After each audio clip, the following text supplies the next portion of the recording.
Guys, itong Nissan Banet na ito ay hila ito ng jeep kahapon. Akala ko magpapark lang, yung pala ipapagawa sa akin.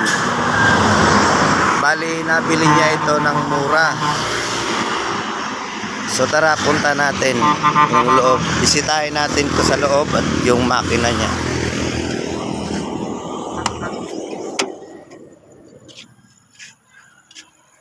Yung makina raw nito ay hindi umaandar, kaya mura yung benta sa kanya. Tsaka yung clutch pedal bagsak. Yung brake meron naman.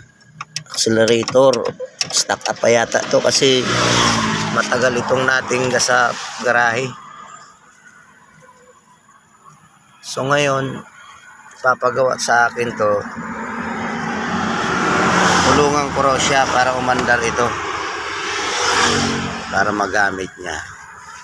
Well, trabaho natin to, trabaho ko to, so ayusin ko ito, paandarin ko itong makina na ito. Di gasolina guys, mga contact point pa, mga old model na Nissan Banet carburetor type. Ayun yung carburetor.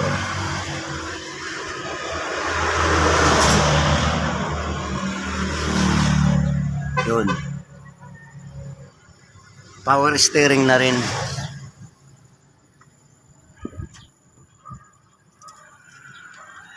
Yung ignition coil niya dito sa loob, katabi ng air cleaner.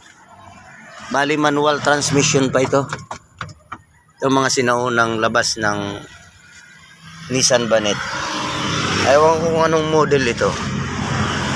Yan, yung mga wiring niya, oh, magkalat. Bali magre-rewiring nito. Ang electrician ang bahala niyan.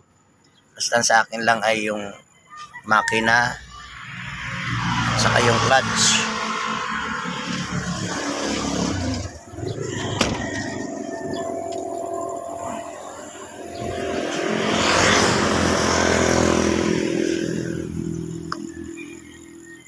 TTG 16.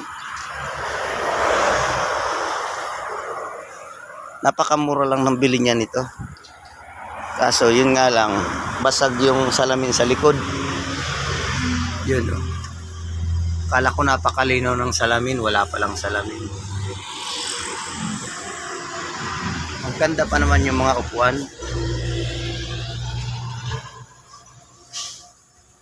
Ngayon tatanggalin ko itong battery dahil i-charge ko kasi lobat na lobat.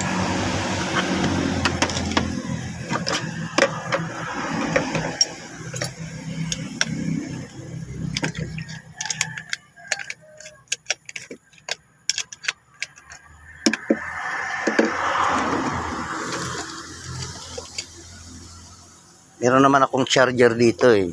Bali nagpapa-charge talaga ako ng battery dito. Kasi may battery charging ako.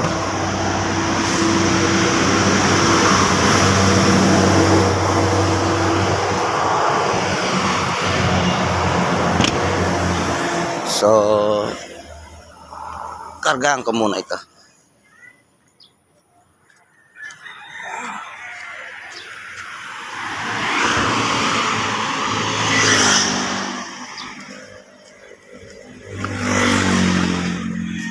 Bago ko kargahan pala, check ko muna yung kanyang load.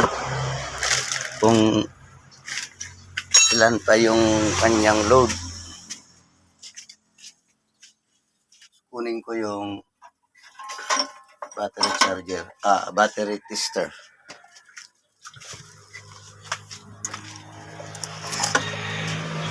Ito. Check natin muna kung ilan ang load pa nito. Ito ang positive, negative.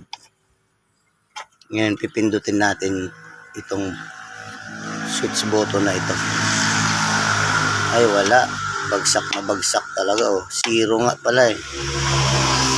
Dapat pumalo yan dito sa 12.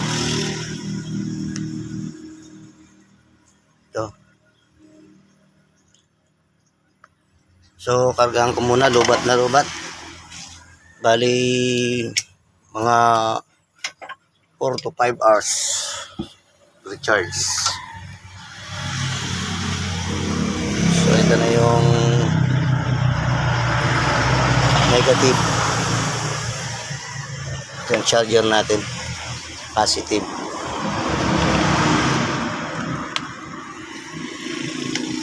Okay.